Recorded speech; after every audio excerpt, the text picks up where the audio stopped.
Comment construit-on une cabine de douche en verre? Dans cet épisode, nous allons découvrir la torture subie par le verre. Brrr. La raison, elle est simple. Offrir un produit non seulement parfait du point de vue esthétique, mais également sur de tous les points de vue. Voyons voir. Nous sommes dans la première chambre de torture.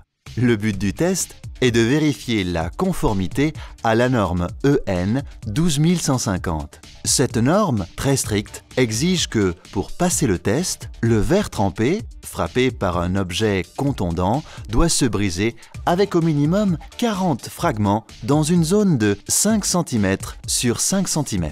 La raison? Plus grand est le nombre de morceaux de verre fragmentés, plus petit est leur volume. Et plus ils sont petits, moins ils sont en mesure de nuire. Avant, nous cassons le verre. Ensuite, nous identifions la zone de mesure. Maintenant, nous les comptons. 1, 2, 3, 4, 5, 80, 81, 82, 83, terminé. 83 morceaux pour 25 cm². La norme en prévoit 40 et malgré cela, Wismar Avetro en totalise 83. Test passé et record établi. Bravo Wismara!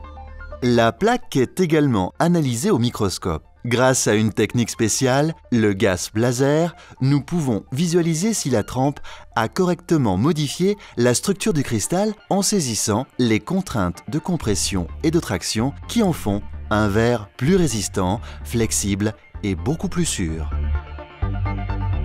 Mais ce n'est pas fini. Maintenant, voyons ce qui arrive à cette pauvre plaque de verre trempé. Regardez, ils sont en train de la frapper avec un sac de 45 kg à une distance d'environ 1 mètre.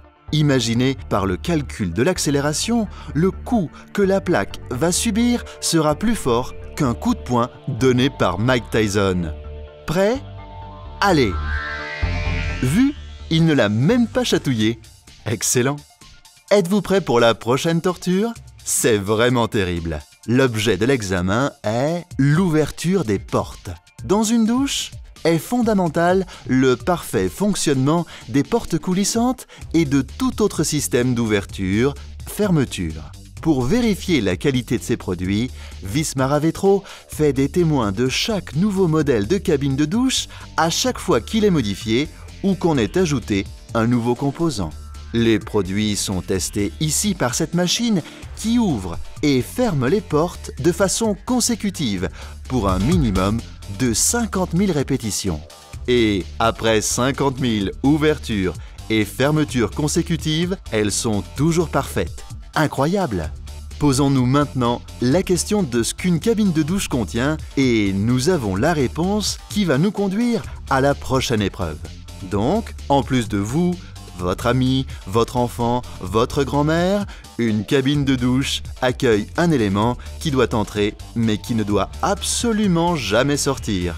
Devinez? L'eau bien sûr! Wismar Avetro vérifie l'étanchéité de chaque cabine. Nous sommes arrivés à dernière torture Wismar Avetro. C'est la plus spéciale et la plus amusante de toutes. La question à 100 milliards de plaques de verre est: combien de personnes peuvent tenir sur une plaque de verre Wismar Avetro de 8 mm d'épaisseur sans qu'elle éclate? 1. Faux. 2. Encore faux. 3. Au total, elle supportera 250 kg. Nous nous arrêtons? Mais oui, la pauvre plaque. Mais ne vous inquiétez pas, elle peut résister à beaucoup plus. Trop fort chez Wismara? Dans le prochain épisode, nous allons vous expliquer comment nous assemblons et fabriquons une cabine de douche. Une parmi les 17 millions de possibilités disponibles, bien sûr. Suite au prochain épisode.